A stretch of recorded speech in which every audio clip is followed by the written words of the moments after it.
with those today. We completed the theory portion of heat and thermodynamics, including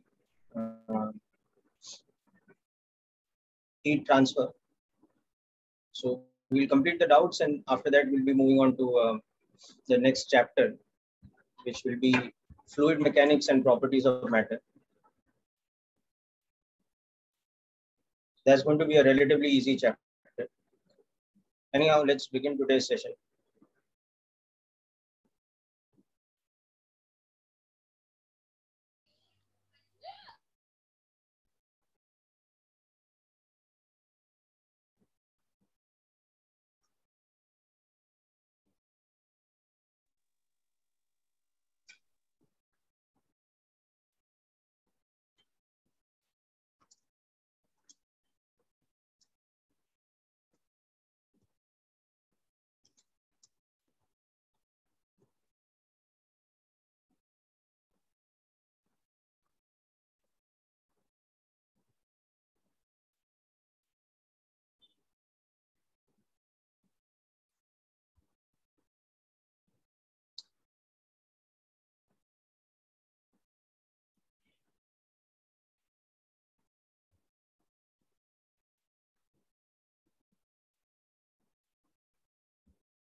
Okay, so we will start with the doubts that Diti has sent.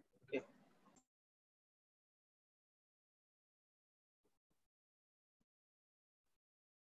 So these are from H.C. Verma, I guess. Okay.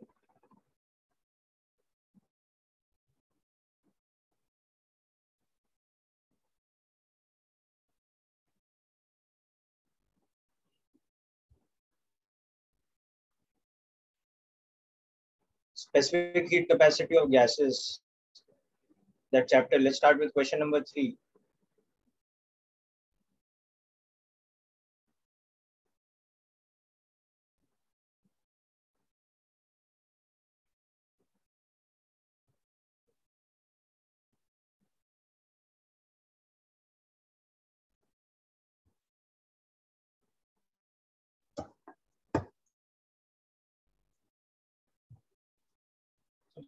Just go through the question, we'll discuss.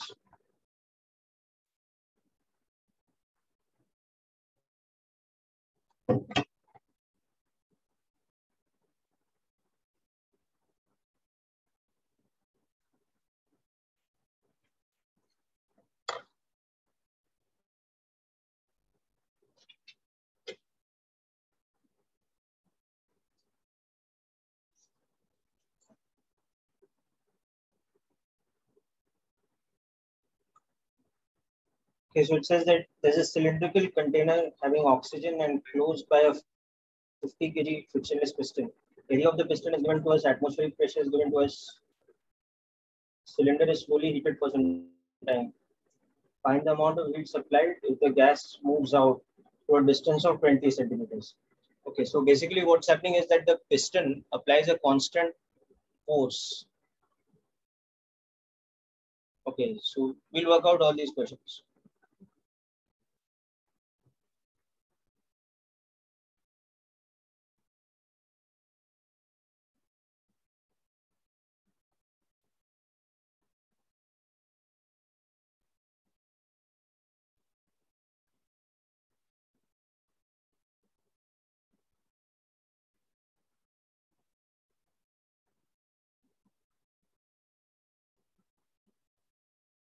Okay, so we have oxygen gas here.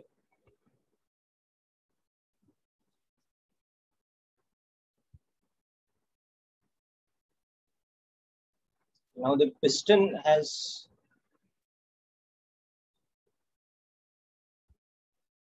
a mass given to us of 50 kilograms. Area of cross section 100 centimeters square. And now what we do is we supply heat.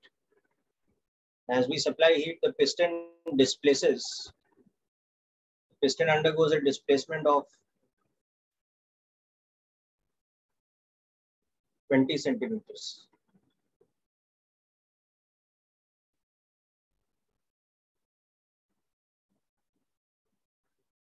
So we have to find the amount of heat supplied. So what we understand in this question is that if you look at the free body diagram of the piston, at any point of time, the forces acting on it are its weight, force due to pressure of the gas, and force due to atmospheric pressure.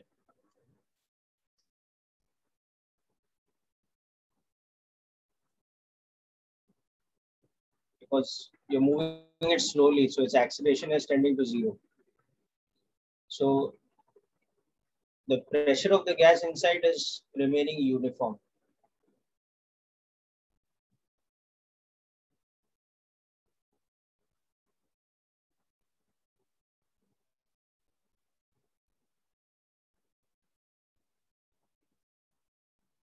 So this much in pascals.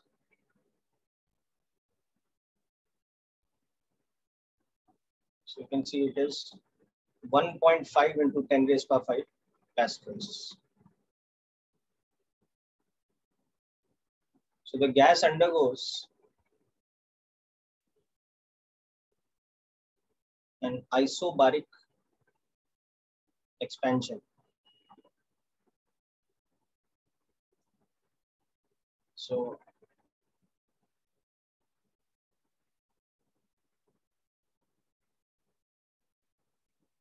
oxygen gas, so Cp is equal to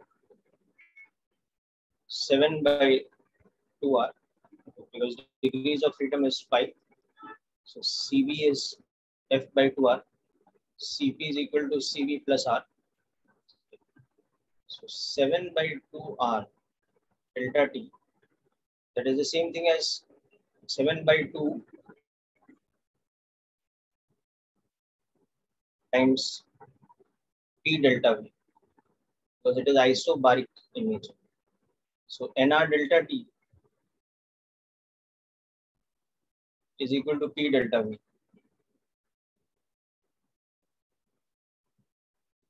for isobaric. So the heat supplied will be 7 by 2 into, now the change in volume as the piston moves from here to here, the delta V will be area of cross section into displacement. So 100 centimeters square into the displacement of 20 centimeters, so 0.2 meters. So you can see it is 2 into 10 raised power minus 3 meter cube, or 2 liters. That is a change in volume. So the pressure uniform of 1.5 atmospheres, or these many pascals, into the change in volume of, so the heat supplied, you can see, will become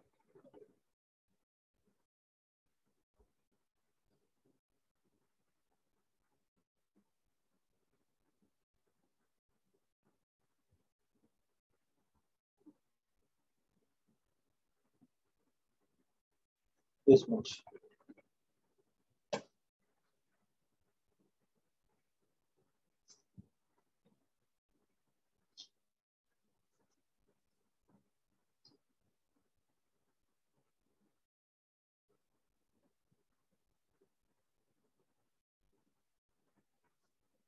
I hope this question is clear.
Okay, let's move on to question 4.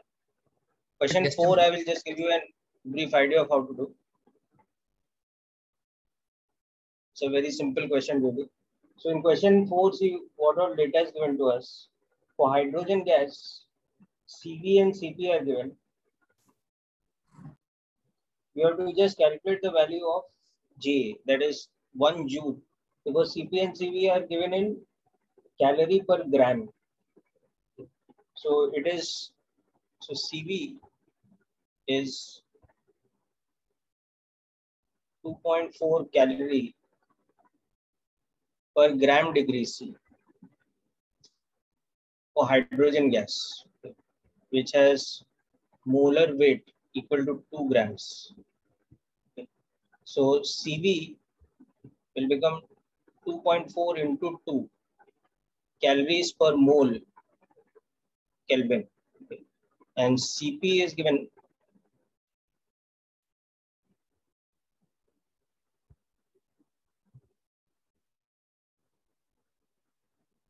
so specific heat capacity at constant pressure is given to us as 3.4 calories per gram degree C. So molar specific heat capacity will become 3.4 into 2 or 6.8 calories per mole Kelvin. So these are the values of molar specific heat capacity at constant volume and same thing at constant pressure. Okay. So now we know the difference between these two quantities is equal to the universal gas constant. So 6.8 minus 4.8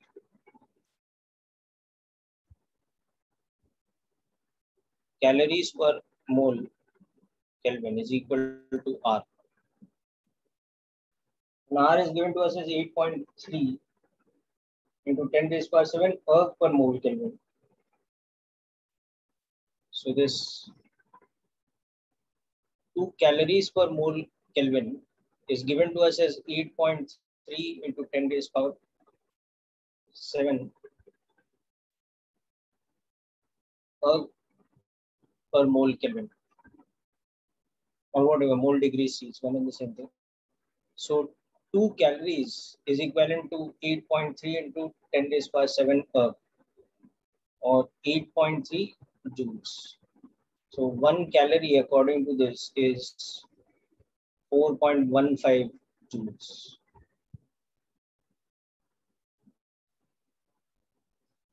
So this is what we have to calculate, the relationship between joule and calorie.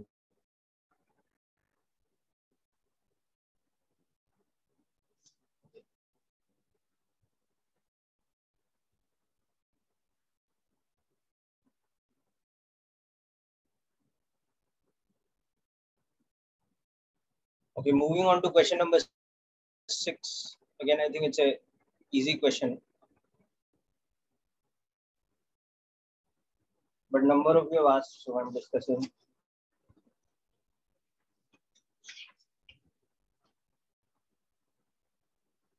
So weight of a sample of air, or rather mass is given, temperature is given, volume is given. Okay.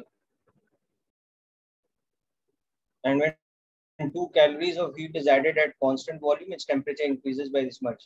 Calculate the amount of heat needed to increase the temperature by 1 degree C at constant pressure if the mechanical equivalent of heat. So what is meant by the mechanical equivalent of heat is basically the value of 1 calorie.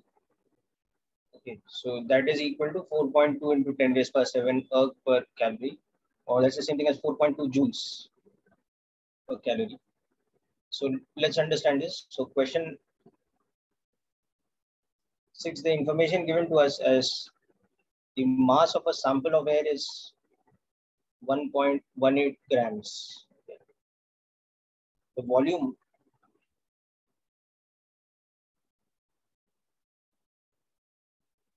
is 10 raised power 3 cubic centimeters.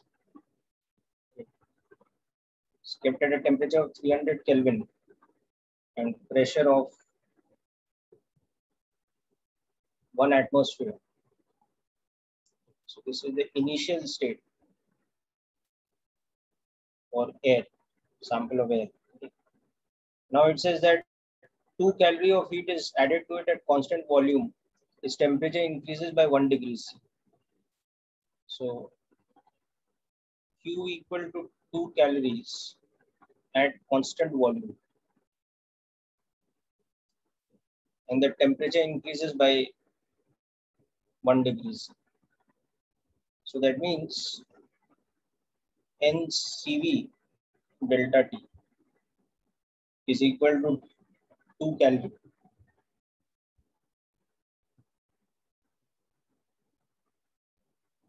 for 1 Kelvin.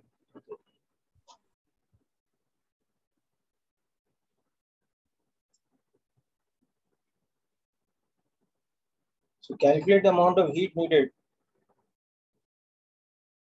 to increase the temperature by 1 degree C at constant pressure. So Q for delta T equal to 1 degree C, but at constant pressure. So at constant pressure, the Q will be NCP delta T. And delta T equal to 1 Kelvin. This Q we have to find out. So if we compare these two equations, so here Q is unknown, NCP into 1. But here 2 calories is equal to NCP into 1. So Q upon 2 calories is equal to Cp by Cv, which is equal to gamma.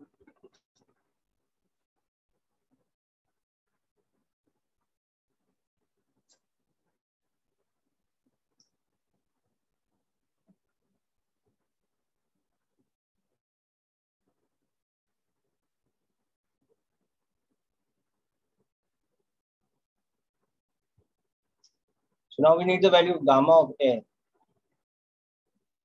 So air is predominantly diatomic.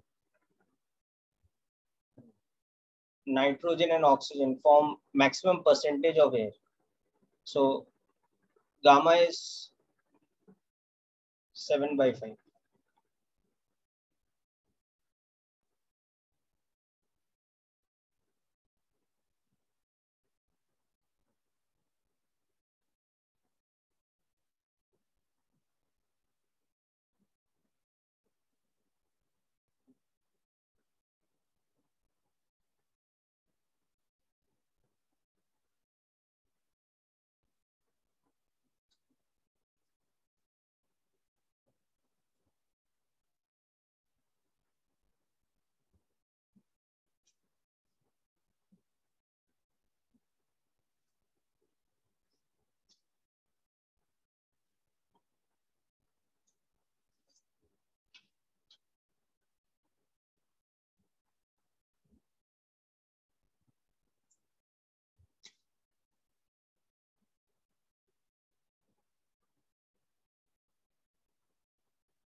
Okay, let's move on to the next one now.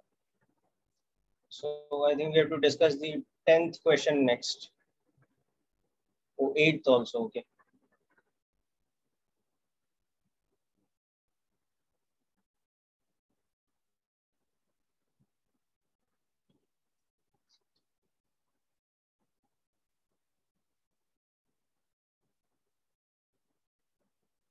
So heat supplied is Q in a process, and the work done by the gas during that process is equal to Q by 2.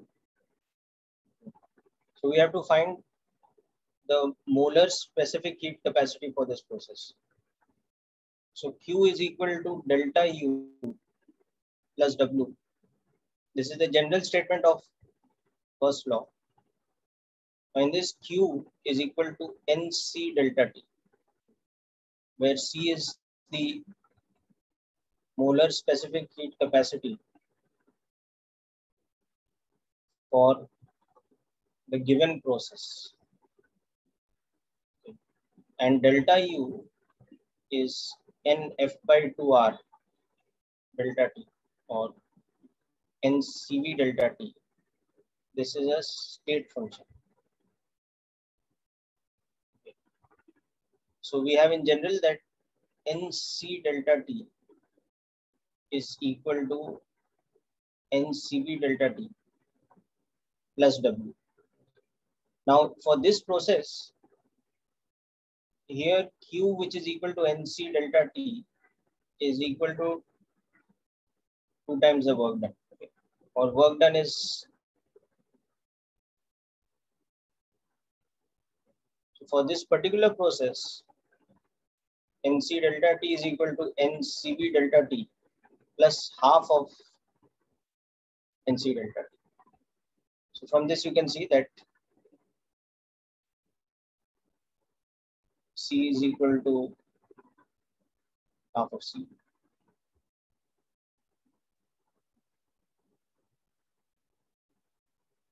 So it's 2 times C.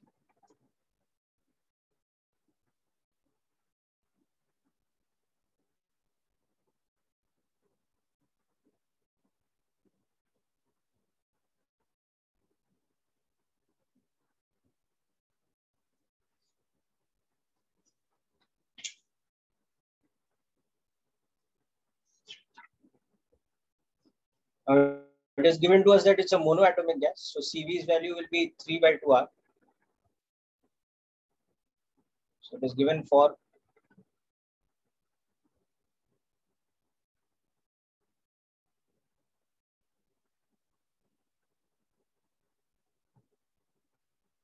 in a certain process.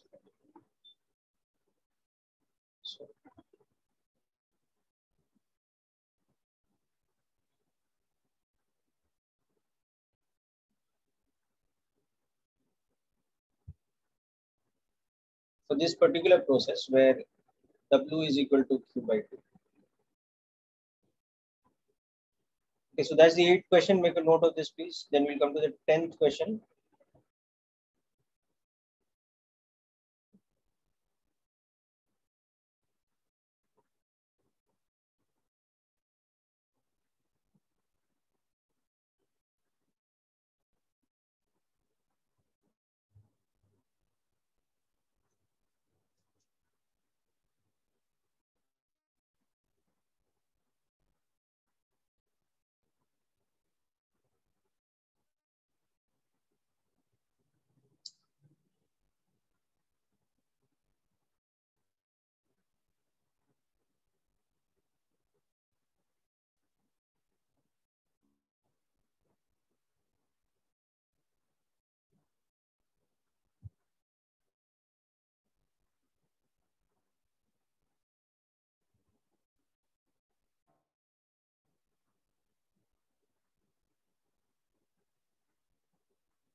Okay, let's come to the 10th question.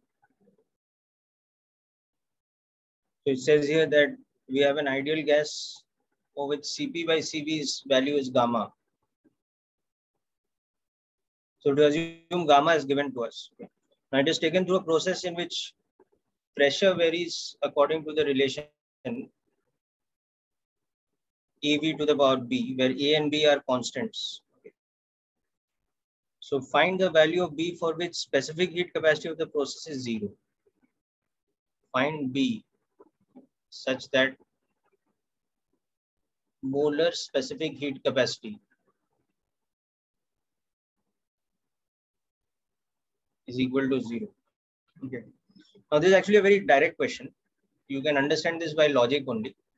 That molar specific heat capacity is 0 for an adiabatic process.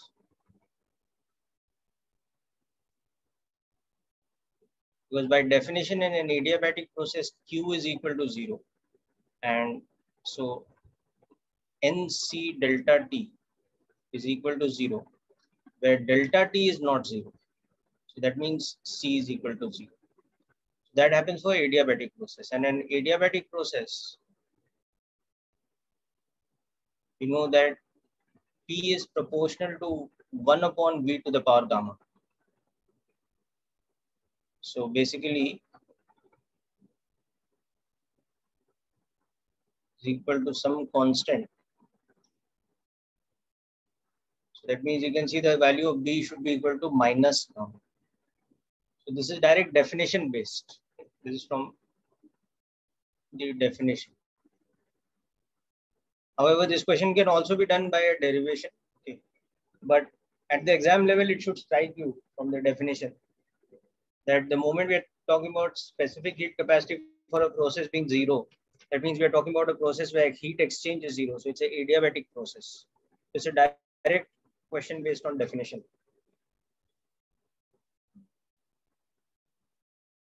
A number of people have asked this question. Please take note that it's directly based on the definition of adiabatic process. There's nothing complicated in this question.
You know, just for the sake of reference, we'll understand how to do this by derivation method.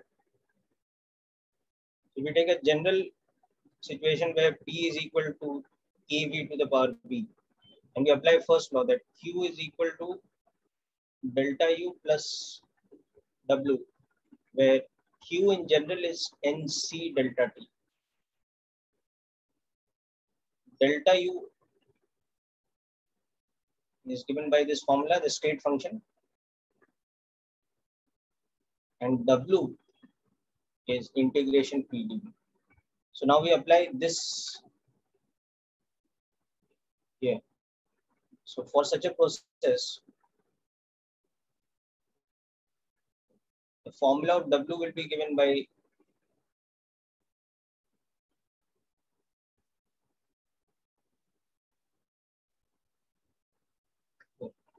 from initial to final.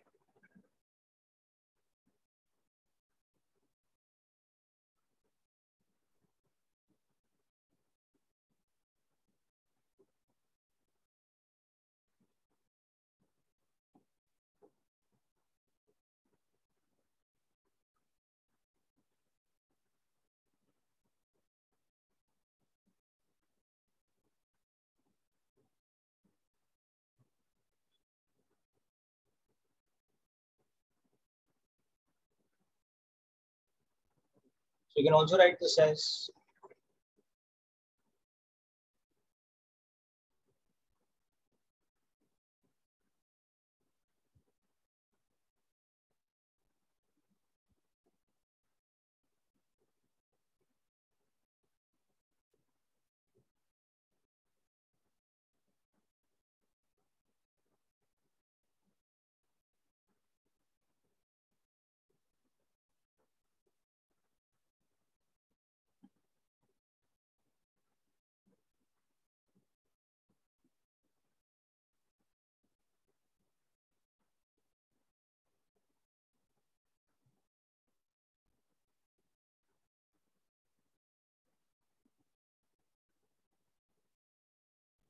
so for this particular type of process, this is what the work done formula is coming out with. So from that, we can substitute these three quantities in the first law and find the condition for C to become 0. And we'll see the condition for C to become 0 is again that B should be equal to minus gamma.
Okay, so on substituting this now, we can see that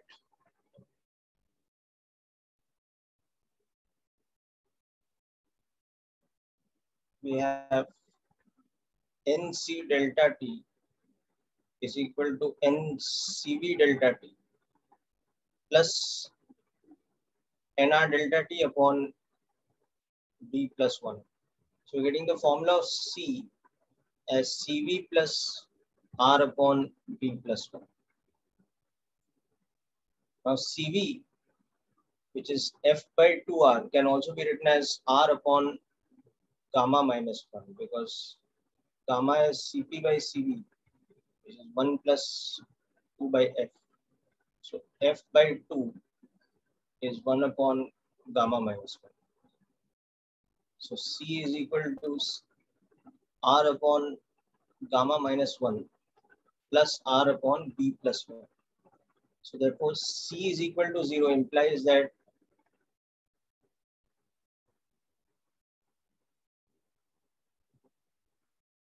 means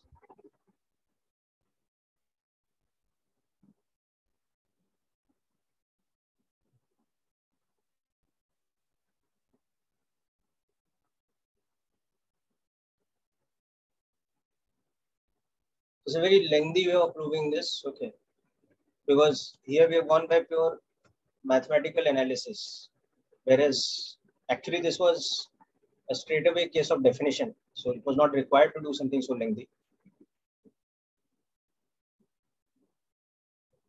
Anyhow, so you can just go through this once. Ninth question also. Okay, we'll discuss ninth also. Okay, let's see. So we have the ninth, then 15th. Okay, and then 19th. Okay. Oh, 18th also. Okay.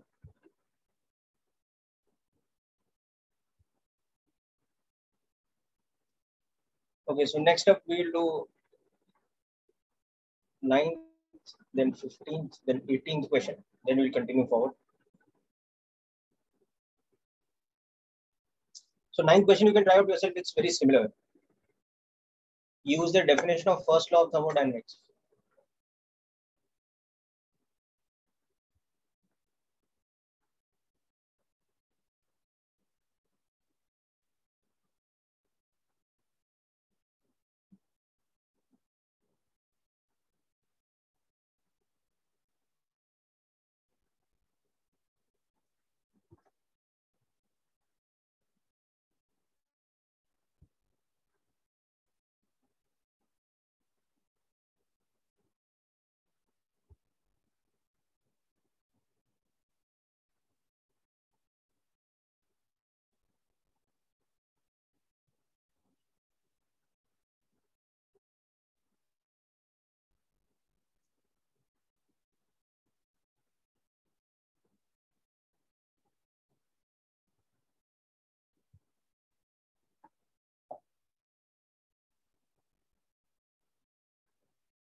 Okay, another common easy way to solve these kind of problems is you can directly use the formula of polytropic process also, which is why I told you while learning that polytropic process is something very important.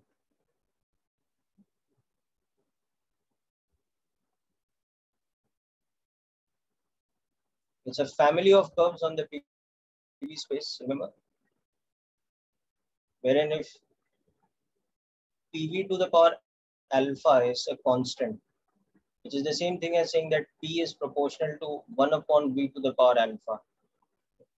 Only thing is this is a proportionality symbol, or you can just remove it by saying that it is equal to some constant upon alpha. Then for such a process, C is equal to CV plus R upon 1 minus alpha. Work done is equal to NR delta T upon 1 minus alpha. So these two formulae become important.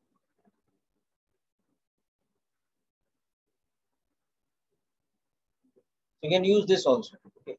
For example, in the 10th question, we had P is equal to AB to the power B, or we can say that P is equal to A upon V to the power minus B, or PV to the power minus B is constant.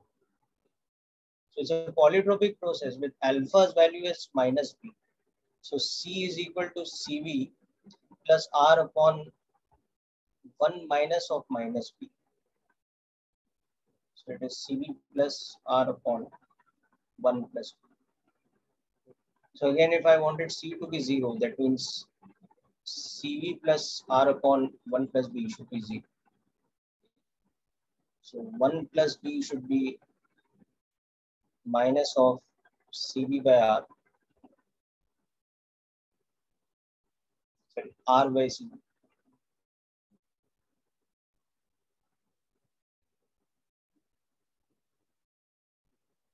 From that you will get D is equal to -1. So anyhow, so this is another very important general formula for all these type of questions.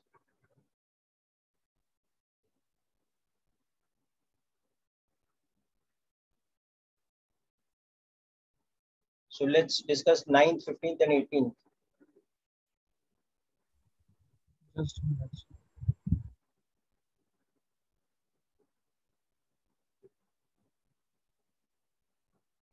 So 9th you can do in number of ways now. You can see that 9th question you have. So can you scroll up for a minute? Sorry. Can you scroll up for a minute?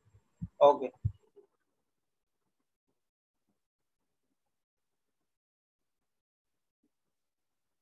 Done. Sir.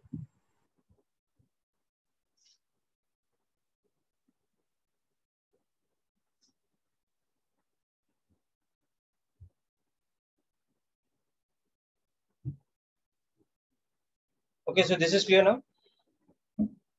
Yes, sir. Okay.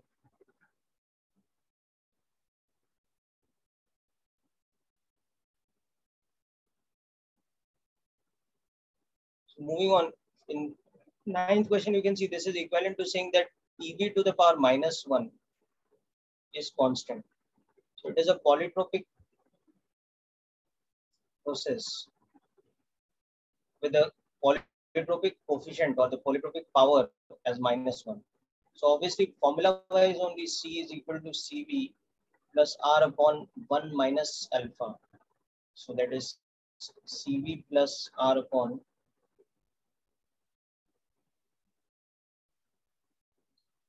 So this is one way of understanding it. But also, want the proper proof of this, you can see that P is equal to KV will mean that work done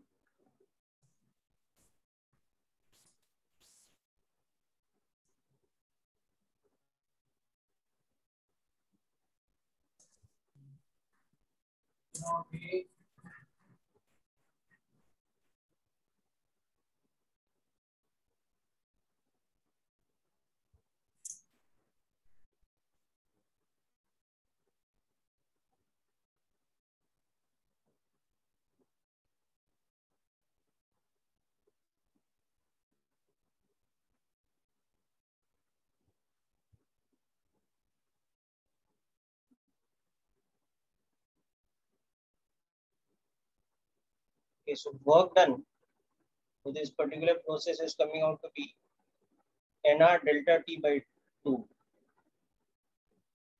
So now when you apply the first law of thermodynamics, you can understand by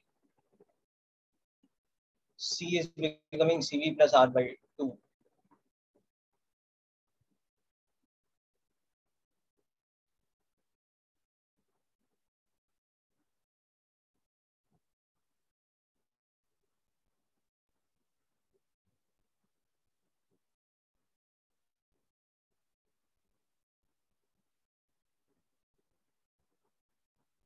So this is the proper proof of this. But at JEE level, you can use this formula directly. So you can see the moment you have something like this, it means that C is equal to CV plus R by 2 because you have this polytropic process formula that C is equal to CV plus R upon 1 minus alpha. So this is the key to solving a lot of these type of problems. Okay, so remember this as a direct shortcut method. Okay, so Tej, hope this one is clear now.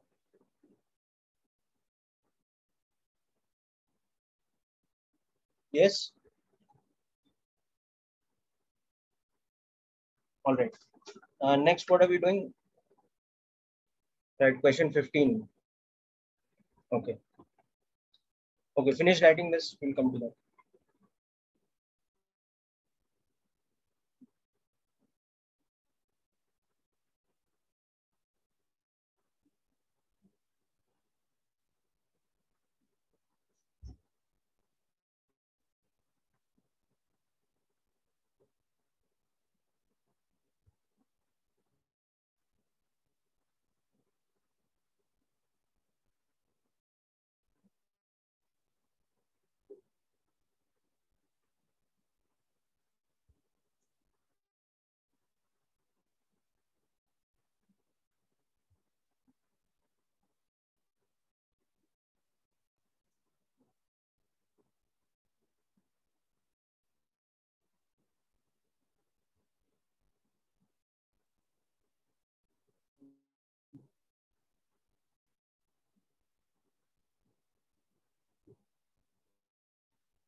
Okay, so let's come to 15th question next.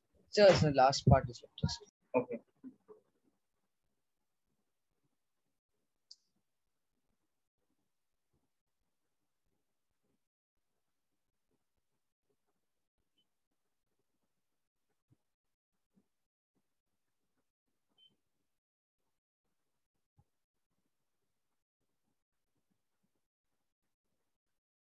Done. Okay.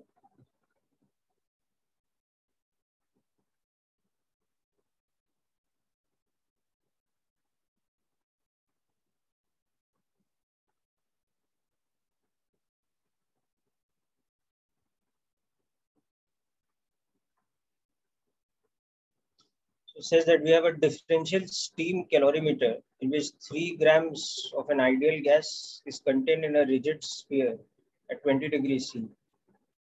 The sphere is heated by steam at 100 degrees C. And it is found that so much of steam has condensed into water as the temperature of the gas becomes constant.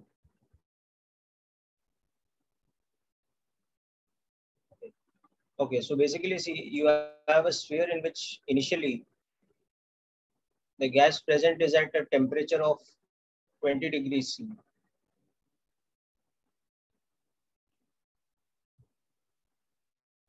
And then you start passing steam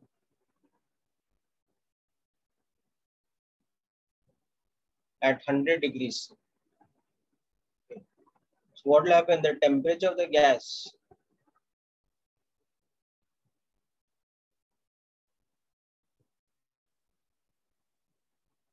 will rise till temperature becomes 100 degrees C, because temperature of the steam is 100 degrees. Okay. And this temperature rise will happen at constant volume. So the heat supplied by the steam to the gas is this. Okay. So it is mass of gas divided by molar mass into CV into 100 minus 20. This is the heat supplied by the steam to the gas. Okay. So it will also be equal to the heat lost by steam. Principle of calorimetry. Heat lost is equal to heat gain. So it will be equal to mass into L, where M is mass of steam condensed. Okay. And L is latent heat of vaporization.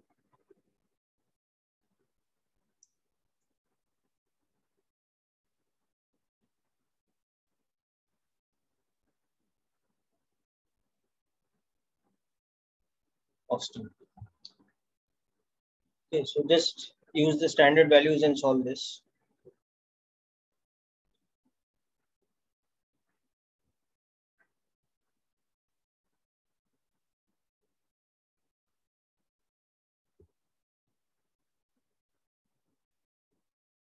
So this formula I've given you will give you CV in calories per mole, and here it is given, the mass is given in grams. So you can also calculate the specific heat capacity in calorie per gram. You can write it as M into specific heat capacity into 100 minus 20 instead of N into CV into delta T. And that will give you the molar that will give you the specific heat capacity per gram at constant volume, and that is what you have to calculate in the question. So finish this and let's come to 18th question.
Okay, let's come to 18th question. So 18th question involves a tire burst. Okay. So it's a sudden process. Okay.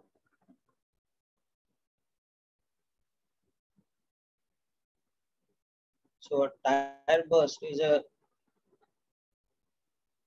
sudden or rapid expansion where the pressure changes from internal tire pressure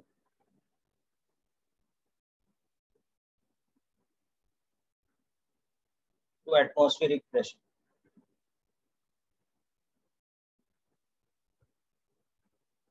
So the concept you have to apply here is that a sudden or rapid change in becomes approximately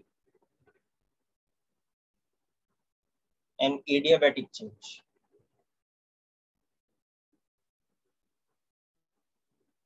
Okay. Because there is no time for heat exchange. It's happening all of a sudden. So there is not enough time for heat exchange. So Q will be approximately 0 for this process. Okay? And V initial to the power gamma or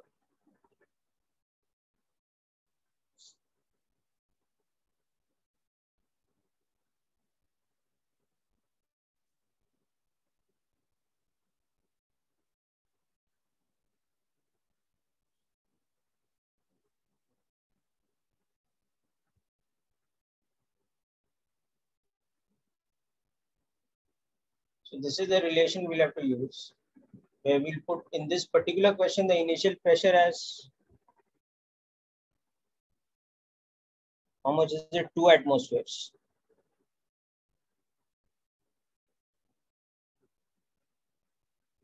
The initial temperature as 20 degrees C. So that is 293 Kelvin. Final pressure as the atmospheric pressure. And final temperature we have to calculate. And gamma's value is 1.4. Okay, so now to do this calculation, you'll either need to use a log table or use a scientific calculator. But this is the question's meaning anyway. Okay. So that is question number 18. Okay, so next what we are doing is, I think, 19th, then 24th, 25th, okay, 27th.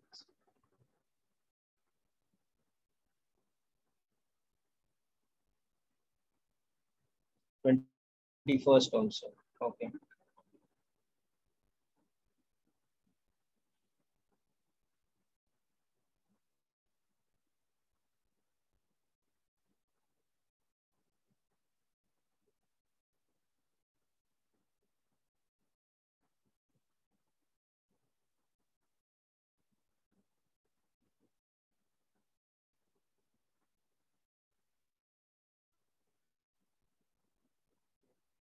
Okay, so let's come to 19th and 21st question next. Just go through this.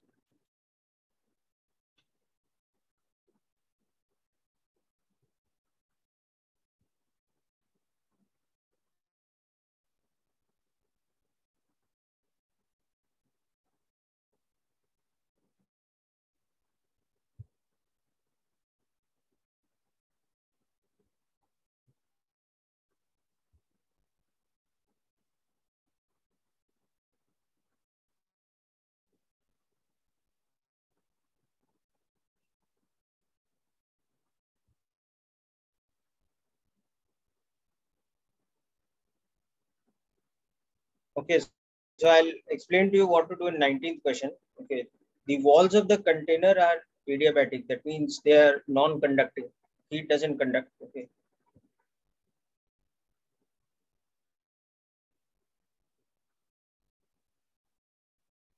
Now nothing is given about the piston. whether it is conducting or non-conducting. So we'll have to assume that it is conducting. But it's not given to us that the piston is adiabatic. Achha, walls of the can and the piston are adiabatic. Okay.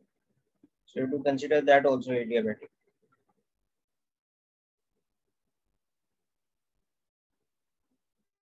So it doesn't matter whether we suddenly compress or we slowly compress. In both cases, there is no heat exchange. So in both cases, the change should be adiabatic. So we should be getting the same result.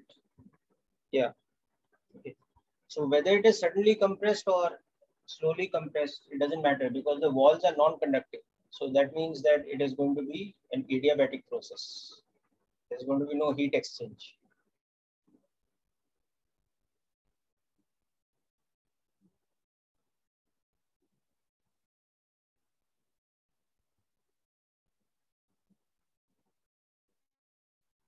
So in 19th question, just apply adiabatic change. Okay.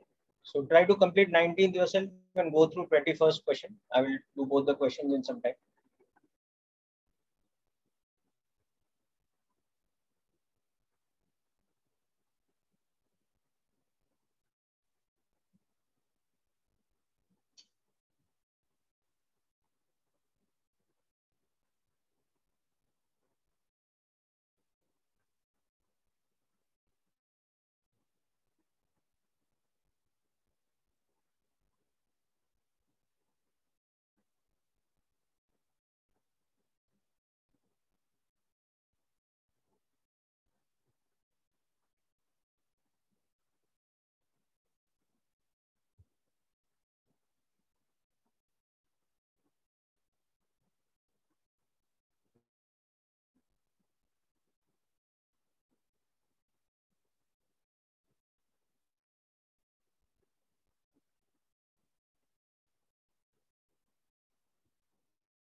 Okay, so moving forward, as I said about 19th question, just apply the adiabatic process concept.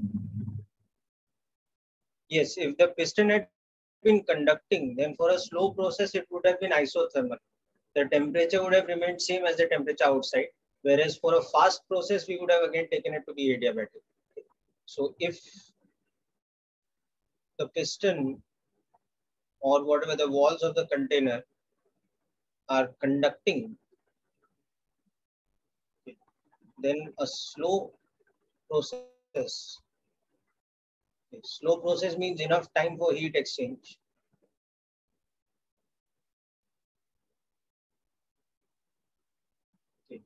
So temperature of the gas is equal to temperature of the surrounding atmosphere.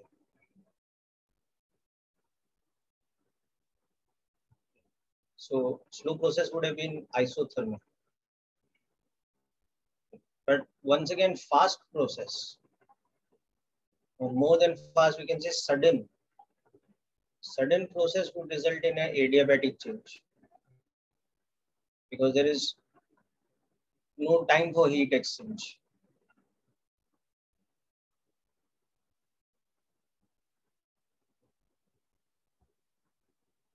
But in this case, it's adiabatic walls and adiabatic piston.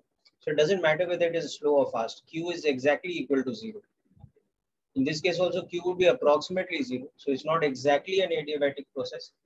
It's approximately an adiabatic process. But in 19th question, the walls and piston, they are both adiabatic in nature. Means they are heat insulators. Okay. So that means the heat exchange is 0. So it is adiabatic process. So just apply the definition of adiabatic process and the equation, then you will get everything you require. Okay. So I'm moving on to 21st question now. So in 21st question, what I want you to do is first try to visualize the process on PV graph. And from that, you will understand how to apply what over here. 19th, you'll use the equations and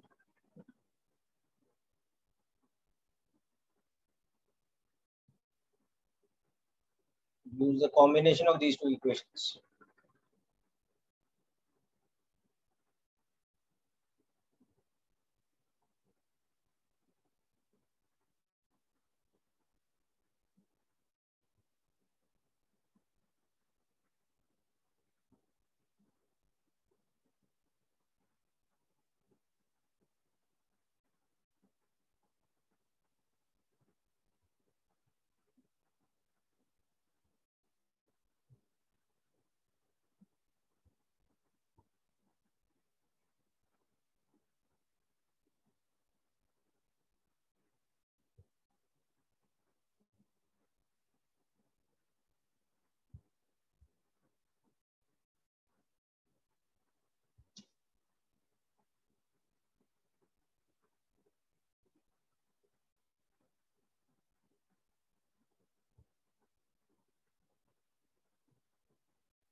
So these two equations will have to be used.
are done.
Okay, so let's look at this question.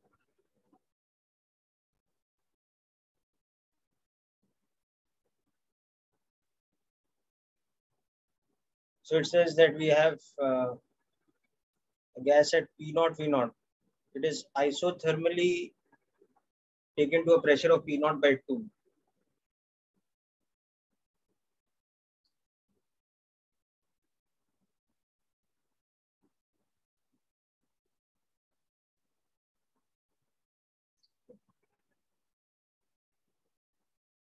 And then after that it is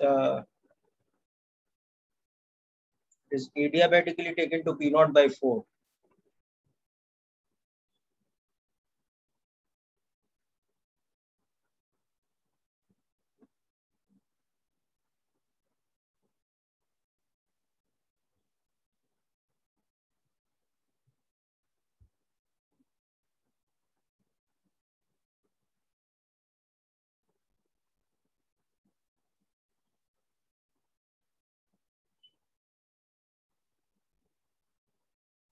Whereas instead,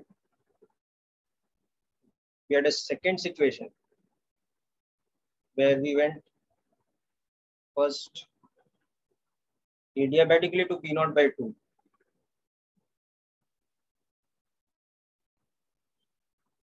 And then isothermally P naught by 4. Okay. So let's say here the volume is V1, here the volume is V2. So if you visualize the process in PV space in the first case,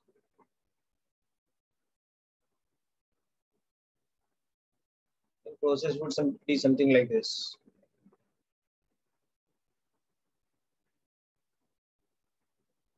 Let's say the gas starts from here.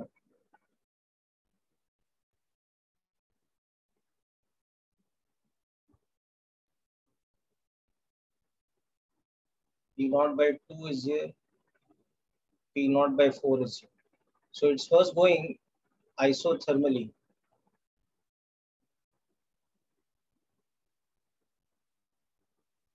At this point, where the volume is, let's say, V1. So isotherm means P is inversely proportional to V. So V1 will become 2V0. Okay. And then instead of continuing on the isotherm, it would be like this. It's going on an adiabatic process till its pressure becomes this much. So this is adiabatic. So P naught by 2 into V1 to the power gamma is equal to P naught by 4 into V2 to the power gamma. So V2 will become V1 into 2 to the power 1 by gamma.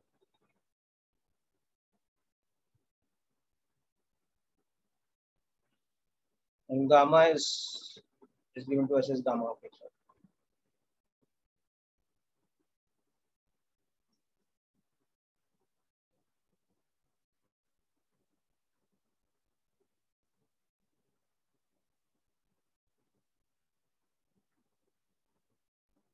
So this is part E.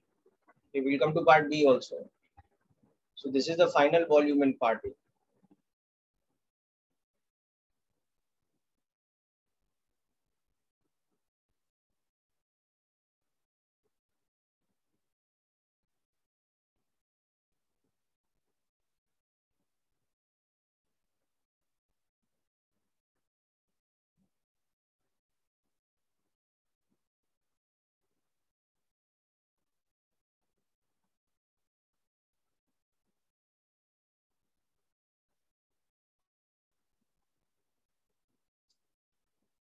Okay, so apply the same kind of method for part B where you're doing this in reverse and you get the answer.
Okay, so let's see what's the solution for the B part.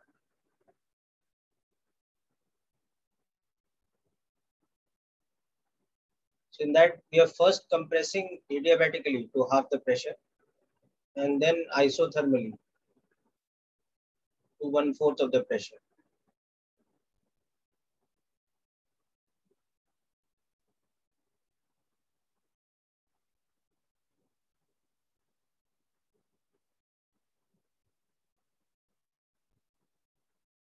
Let's say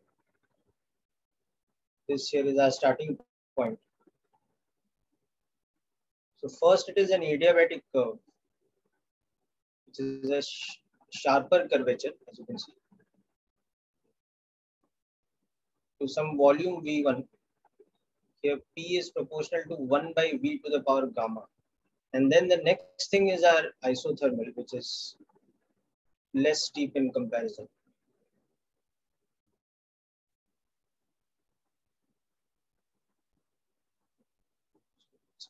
Our isotherm in comparison looks like this.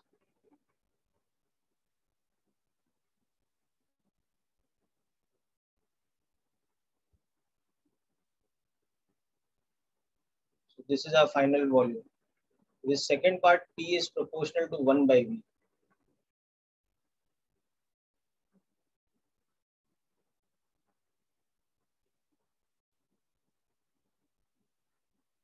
So AB is adiabatic. So we have P naught V naught to the power gamma is P naught by 2 into V1 to the power gamma. So you can see that V1 will be equal to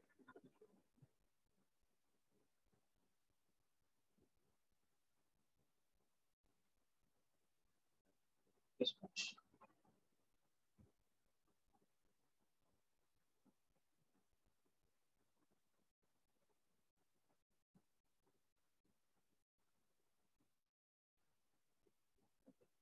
Then BC is isothermal.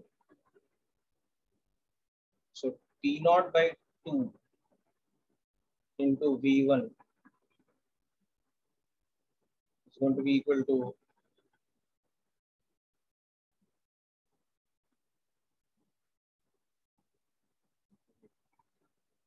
so V2 is equal to P 2V1.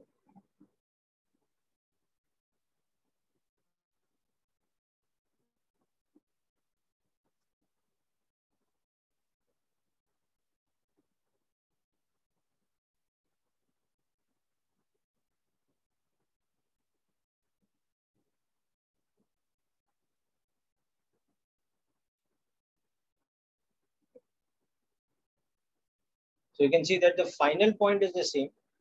Actually, this point is different. So we'll call it as B prime because it's not same as B above. But the points C and A are the same. So we will also call this volume as different. So this is V1 prime.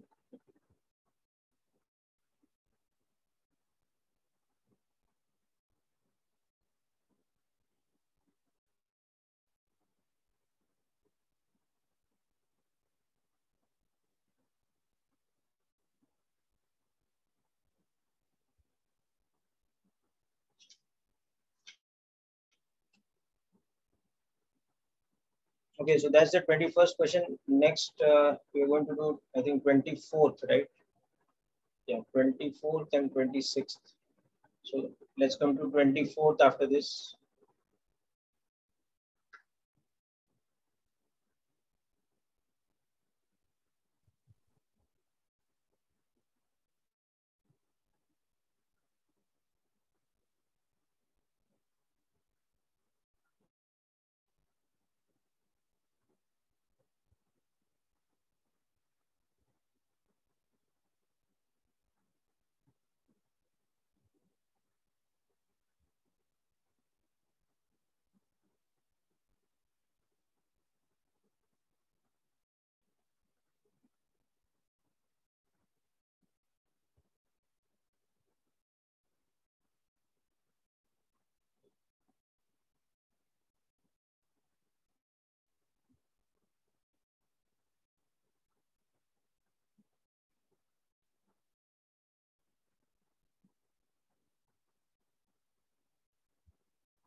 So in 24th, you have to just use the formula of work done by a gas in isothermal process and work done by a gas in adiabatic process.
Okay, so 24th question, let's wind it up quickly.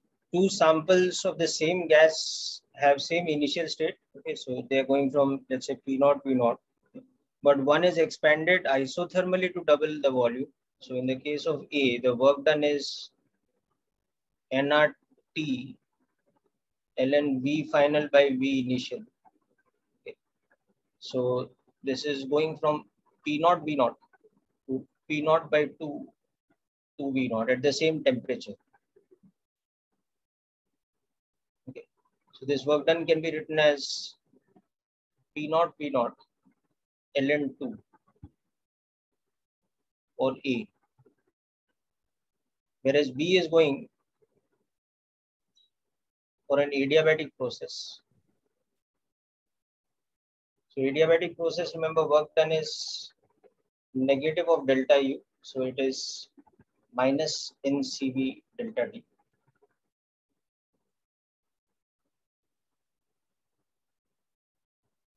Or that is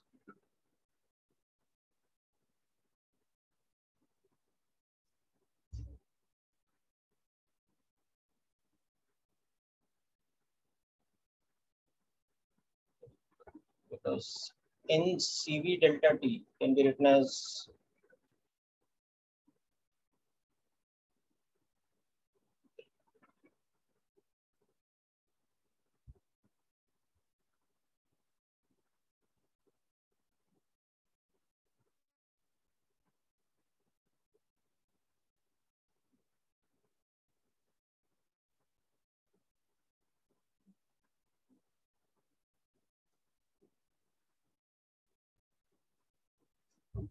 because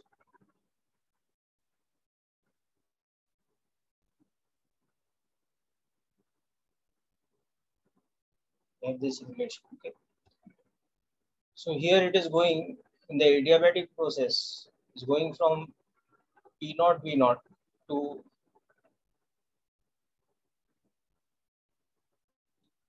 some final pressure and double the volume. Okay, so you can see that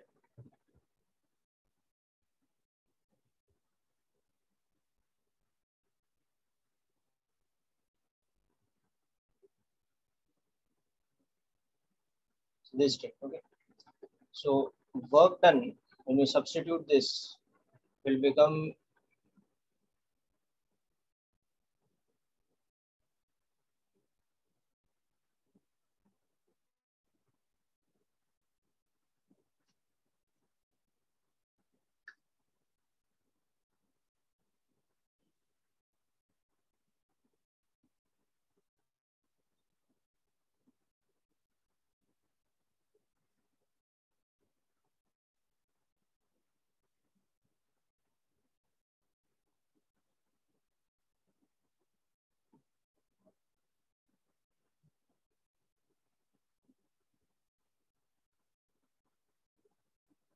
So this is the work done by B. Now compare it with the work done by A and you'll get the required relation.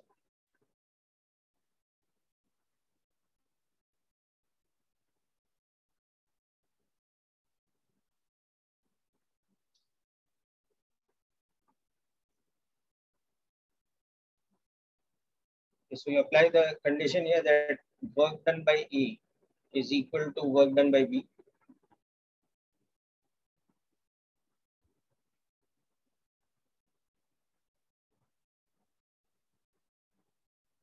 And you can just bring this term to the numerator by writing it as 1 minus gamma. So cancel off P naught, carry transfer the gamma minus 1 to that side and we get the required relation. So complete this problem. Next we'll move on to 26 and 27.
Okay, so let's come to 26th next.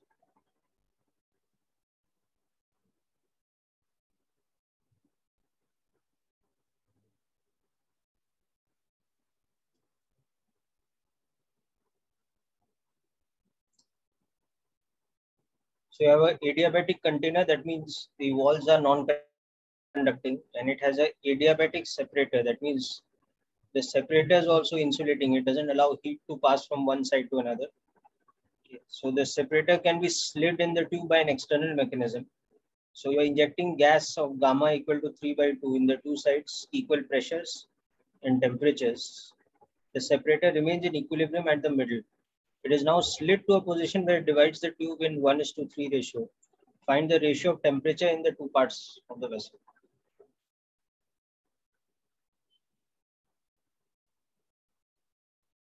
So the initial position of the separator is at the middle. So the volume of the container is, let's say, V naught total. Then this side has gas at pressure P naught, volume V naught by 2, temperature T naught. P naught, volume V naught by 2, and temperature T naught. So same pressure, volume, and temperature on both sides because the separator is in equilibrium in the middle. Okay. And we can understand that basically means that it has the same number of moles of gas on the same side, on both the sides. Okay. Now what we are doing is we are physically pushing the piston. The piston is removed and put here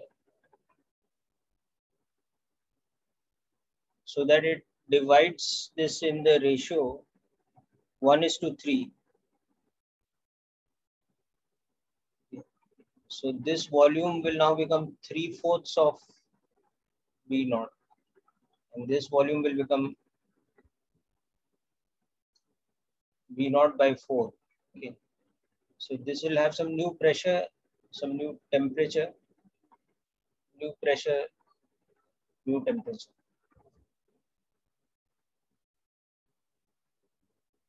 So what kind of process the gases are undergoing?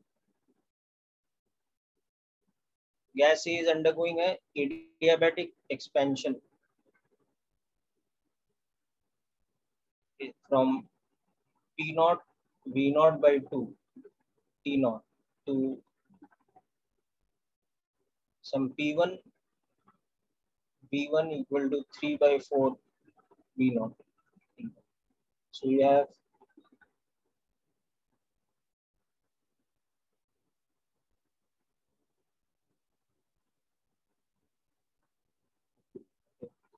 and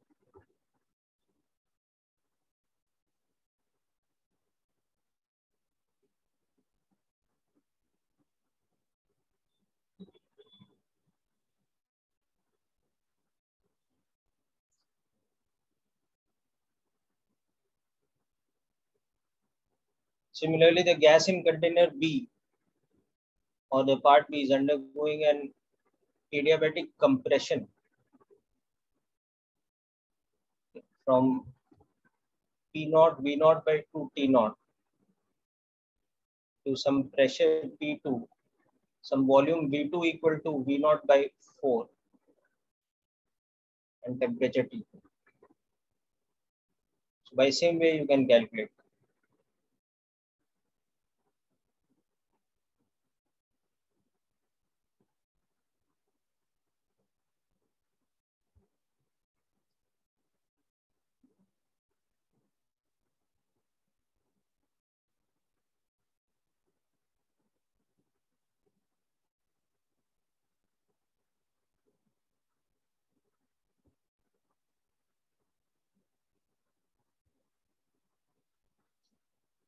So this is also a formula based question. Okay.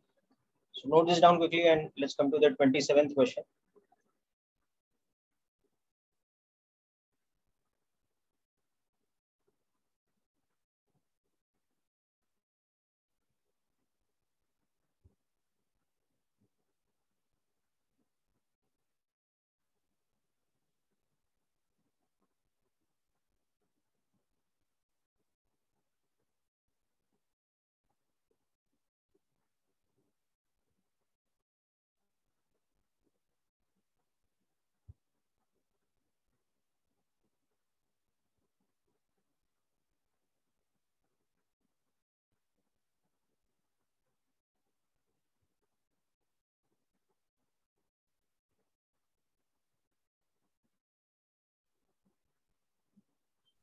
Sir, Yes.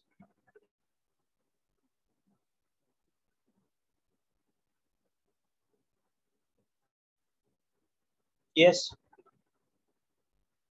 Sir, can you explain it once again, please? The last process.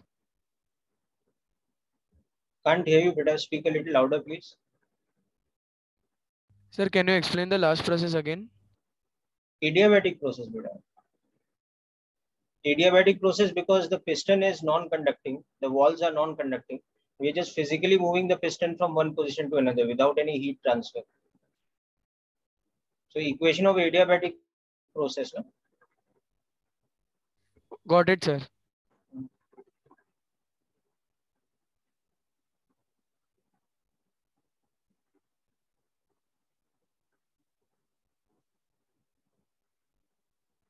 Okay, now 27th question. You have to understand that initially what is happening, both A and B, they're both having same pressure.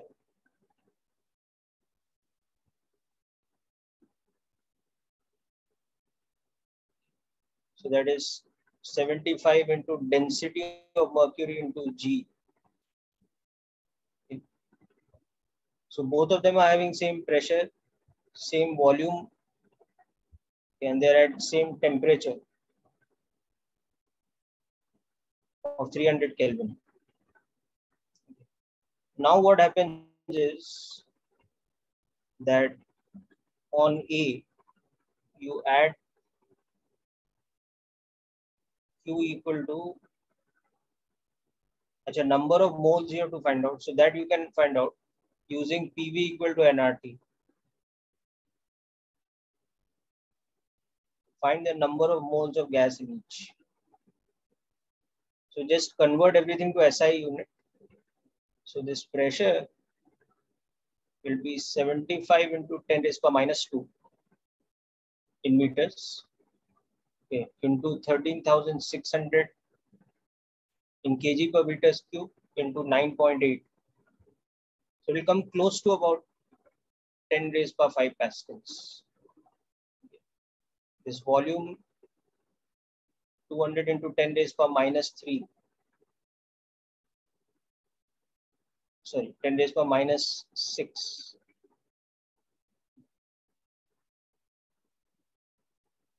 In meter cube. And temperature, you let it be 300 Kelvin. And use the value of R as 8.314 joule per mole Kelvin. So use P naught, V naught is equal to nRT naught. So that will give you the number of moles in each. Okay.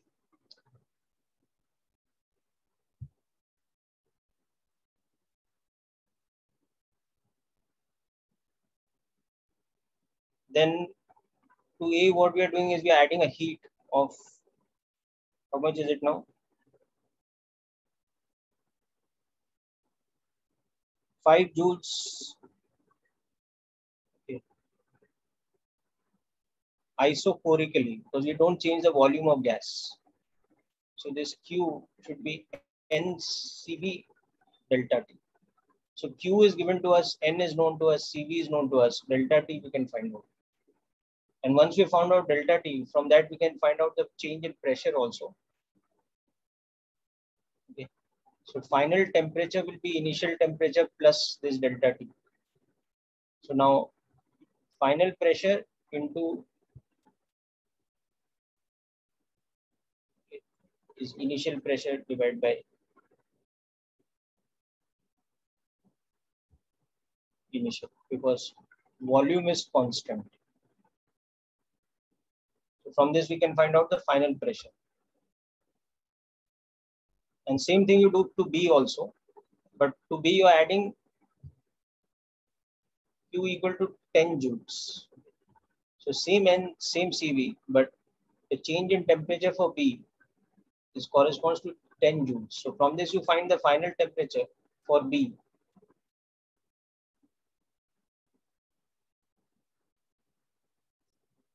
And from that you find the final pressure for B.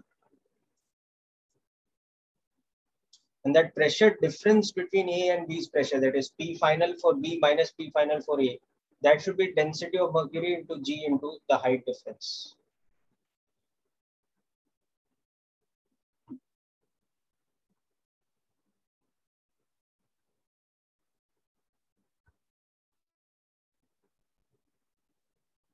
Okay, so the method of solving is clear.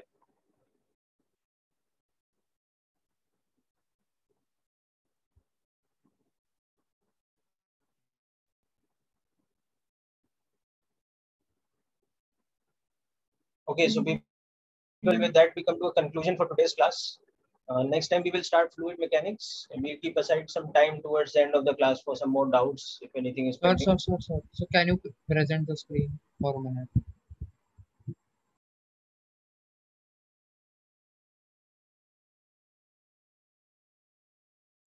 Just 1 minute.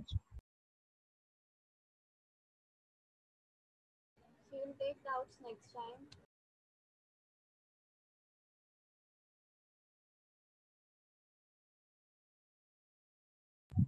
Sir. So.